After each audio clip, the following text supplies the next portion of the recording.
प्रिय भक्तजनों, आज शुक्रवार के दिन सुनिए संतोषी माता की कथा।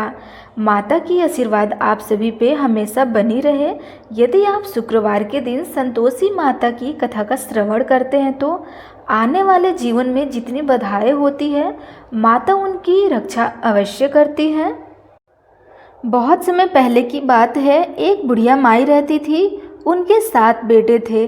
6 बेटे कमाने वाले थे और एक बेटा निकम्मा था। बुढ़िया माई 6 पुत्रों का जूठा 7वें को देती थी। 7वां पुत्र एक दिन अपनी पत्नी से बोला, देखो मेरी माता का मुझ पर कितना प्रेम है। उनकी पत्नी बोली, प्रेम क्यों नहीं होगा, सबका जूठा बचा हुआ आपको जो खिलाती है। वह बोला, जब तक आंखों से न देख लूं मान नहीं सकता। पत्नी ने हंसकर कहा, जब आप अपने आंखों से देखोगे तो मान लोगे ना।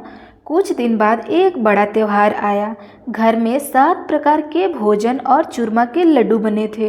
वह पत्नी की बात को जांचने के लिए सिर दर्द का बहाना बनाकर पतला कपड़ा सिर पर ओढ़कर रसोई में जाकर के सो गया और कपड़े में से सब देखता रहा।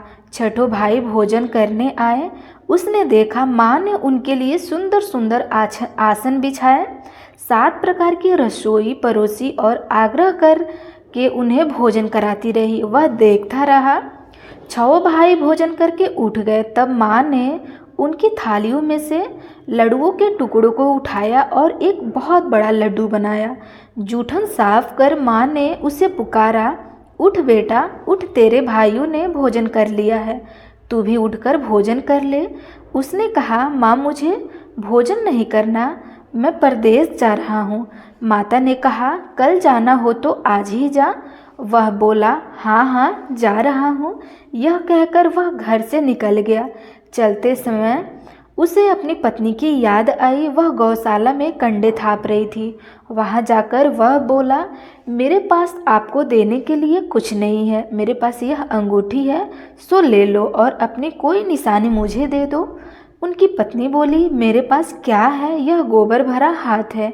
यह कहकर पत्नी ने उसकी पीठ पर गोबर के हाथ की थाप मार दी। वह चल दिया। चलते चलते दूर देश में पहुंचा। वहाँ एक साहूकार की दुकान थी। वहाँ जाकर बोला, सेठ जी मुझे नौकरी पर रख लो। साहूकार को नौकर की सख्त ज़रूरत थी। साहूकार ने कहा, काम देखकर तनख्वाह मिलेगी। उसने कहा, सेठ जी जैसा आप ठीक समझो। उसे साहूकार के यहाँ नौकरी मिल गई। वह वहाँ दिन रात काम करने लगा। कुछ दिनों में दुकान का लेन देन, हिसाब किताब, ग्राहकों को माल बेचना, सारा काम करने लगा। साहूकार के 7-8 नौकर थे। वे सब चक्कर खाने लगे, लेकिन उसने अपनी लगन, परिश्रम और ईमानदारी से सभी को पीछे छोड़ दिया। उसे अपने किए का फल मिला। सेठ ने भी उसका काम देखा और 3 महीने में ही उसे मुनाफे में साझीदार बना दिया। परिश्रम करते करते 12 वर्ष में ही वह नगर का नामी सेठ बन गया और सेठ अपना सारा कारोबार उस पर छोड़कर बाहर चला गया। इधर उसकी पत्नी पर क्या बीती वह सुने। सास ससुर उसे दुख देने लगे। गृहस्थी का काम करवा कर उसे लकड़ी लेने जंगल में भेजते थे। इस बीच घर की रोटियों के आटे से जो भूसी निकलती है, उसकी रोटी बनाकर रख दी जाती और फूटे नारियल की नरेली में पानी दिया जाता। इस तरह दिन बीतते रहे। एक दिन जब वह जंगल में लकड़ी लेने जा रही थी, तब उसे रास्ते में बहुत सी स्त्रियां संतोषी माता का व्रत करते हुए दिखी। वह वहाँ खड़ी होकर पूछने लगी, बहन यह तुम किस देवता का व्रत कर रही हो और इसके करने से क्या लाभ होता है और क्या फल मिलता है? इस व्रत के करने की क्या विधि है? यदि तुम अपने इस व्रत का विधान मुझे समझा कर कहोगी तो मैं तुम्हारा बड़ा एहसान मानूंगी। उसने से एक स्त्री बोली, सुनो यह संतोषी माता का व्रत है। इसके करने से निर्धनता, दरिद्रता का नाश होता है, लक्ष्मी आती है, मन की चिंताएं दूर होती है, घर में सुख होने से मन को प्रसन्नता और शांति भी मिलती है, निपुति को पुत्र मिलता है, प्रीतम बाहर गया हो तो वह शीघ्र लौट आता है, कुंवारी कन्याओं को मनपसंद वर मिल जाता है, चलता मुकदमा खत्म हो जाता है, कलह कलेश की निवृत्ति हो, सुख शांति होती है, घर में धन जमा हो, धन जायदाद का लाभ होता है तथा और भी मन में जो कुछ कामना हो सब संतोषी माँ की कृपा से पूर्ण हो जाती है, इसमें संदेह नहीं है। वह पूछने लगी, यह व्रत कैसे किया जाता है, यह भी बताओ तो बड़ी कृपा होगी। वह स्त्री कहने लगी, बिना परेशानी श्रद्धा और प्रेम से जितना भी बन सके प्रसाद लेना, 5.25 पैसे से 5.25 आने तक तथा इससे भी ज़्यादा शक्ति और भक्ति के अनुसार गुड़ और चना ले लेना। हर शुक्रवार को निराहार रहकर कथा कहना सुनना, इसके बीच क्रम नहीं टूटना चाहिए। लगातार नियम पालन करना। सुनने वाला कोई न मिले तो घी का दीपक जलाकर उसके आगे जल के पात्र को रख कथा कहना, परंतु नियम ना टूटे। जब तक कार्य सिद्ध न हो नियम पालन करना और कार्य सिद्ध हो जाने पर व्रत का उद्यापन करना। 3 मास में माता पूरा फल प्राप्त करती हैं। यदि किसी के खोटे ग्रह हो तो भी माता 1 वर्ष में अवश्य उन्हें अनुकूल कर देती है। कार्य सिद्ध होने पर ही उद्यापन करना चाहिए, बीच में नहीं। उद्यापन में 2.5 सेर आटे का खाजा तथा इसी अनुसार खीर तथा चने का साग बनाना।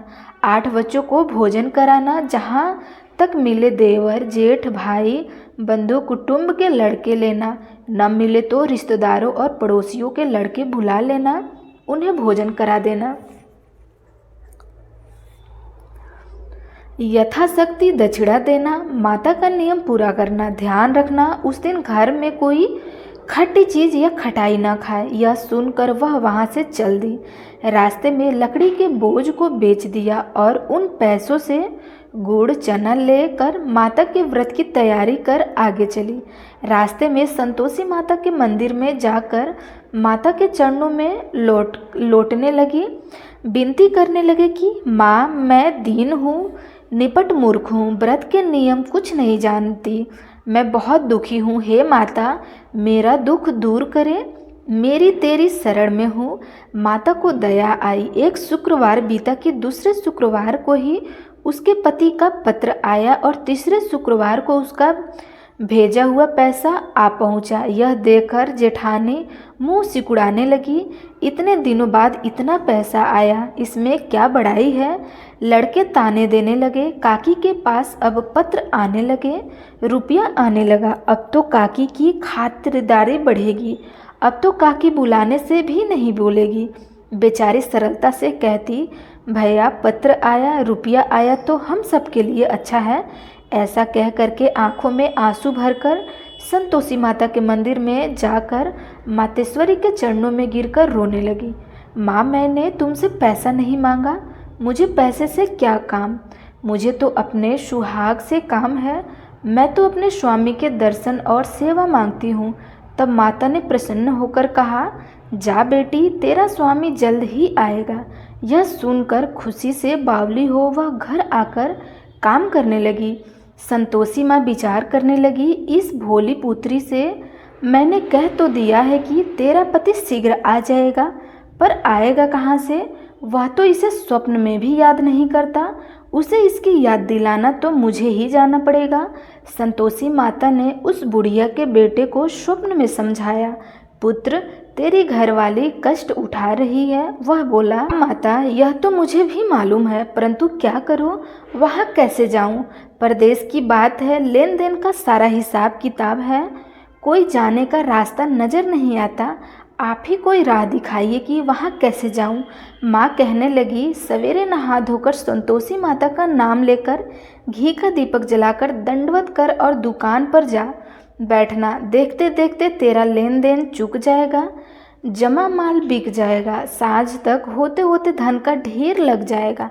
वह अगले दिन सुबह बहुत जल्दी उठा। उसने अपने मित्र बंधु परिचित को स्वप्न में माता दर्शन दी है ये बात सुनाने लगा। वे सब उसकी बात सुनकर उसकी खिल्ली उड़ाने लगे। वे कहने लगे कि कहीं भी सपने की बात भी सच्ची होती है क्या।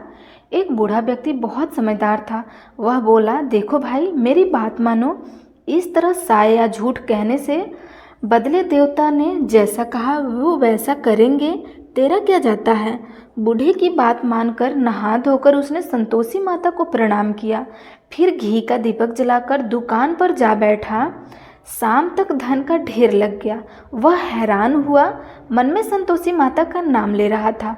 प्रसन्न होकर घर जाने के वास्ते गहना कपड़ा व सामान खरीदने लगा। सब काम से निपटकर अपने घर को रवाना हुआ। उधर उसकी पत्नी जंगल में लकड़ी लेने गई थी। लौटते वक्त थक जाने के कारण संतोषी माता के मंदिर पर विश्राम करने बैठ गई। यह तो उसका रोज रुकने का स्थान था। धूल उड़ती देख उसने माता से पूछा, हे माता, यह धूल कैसी उड़ रही है। माँ ने कहा, हे पुत्री, तेरा पति आ रहा है। अब तू ऐसा कर, लकड़ियों के 3 बोझ बना। एक नदी के किनारे रख, दूसरा मेरे मंदिर पर और तीसरा अपने सिर पर रख। तेरे पति को लकड़ी का गड्ढा देखकर मोह पैदा होगा। वह वहाँ रुकेगा। नाश्ता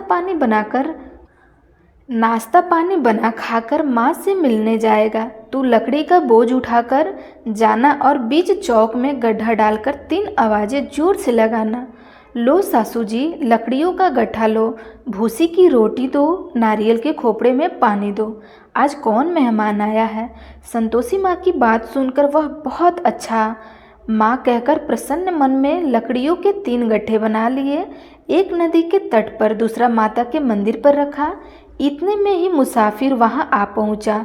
सूखी लकड़ी देख उसकी इच्छा हुई कि अब यहीं विश्राम कर और भोजन बनाकर खा पी लेकर घर चलते हैं। इस प्रकार भोजन कर विश्राम कर वह अपने गांव में आ गया। उसी समय बहू सिर पर लकड़ी का गट्ठर लिए आई। उसने गट्ठर आंगन में डाला और जोर से 3 आवाज़ें दी। लो सासू जी, लकड़ी का गट्ठर लो, भूसी की रोटी दो और नारियल के खोपरे में पानी दो। आज मेहमान कौन आया है।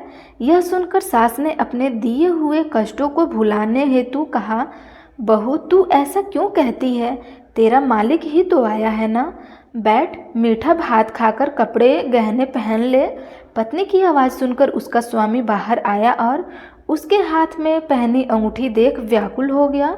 उसने माँ से पूछा, माँ, यह कौन है। माँ बोली, बेटा, यह तेरी पत्नी है। आज 12 वर्ष हो गए जब से तू गया है। तब से सारे गांव में जानवर की तरह भटकती फिरती है। काम काज कुछ नहीं करती, 4 समय खाकर पड़ी रहती है। अब तुझे देखकर भूसी की रोटी और नारियल की खोपरे में पानी मांगती है।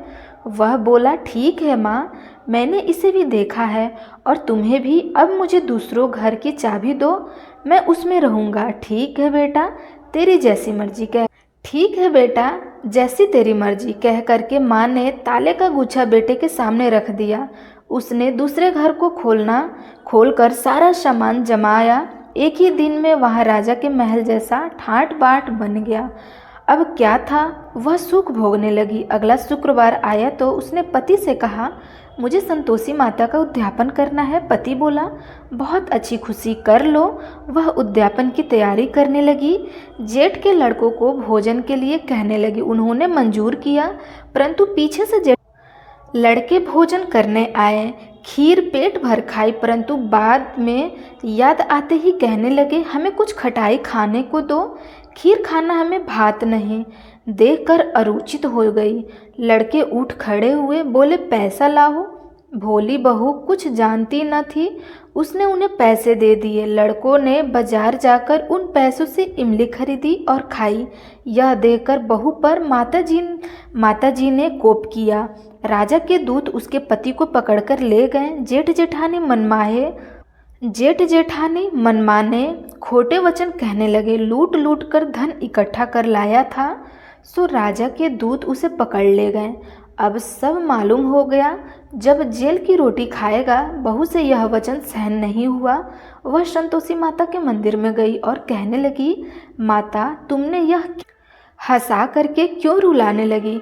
माता बोली, पुत्री, तूने मेरा व्रत भंग कर दिया, इतनी जल्दी सब बातें भूल गई।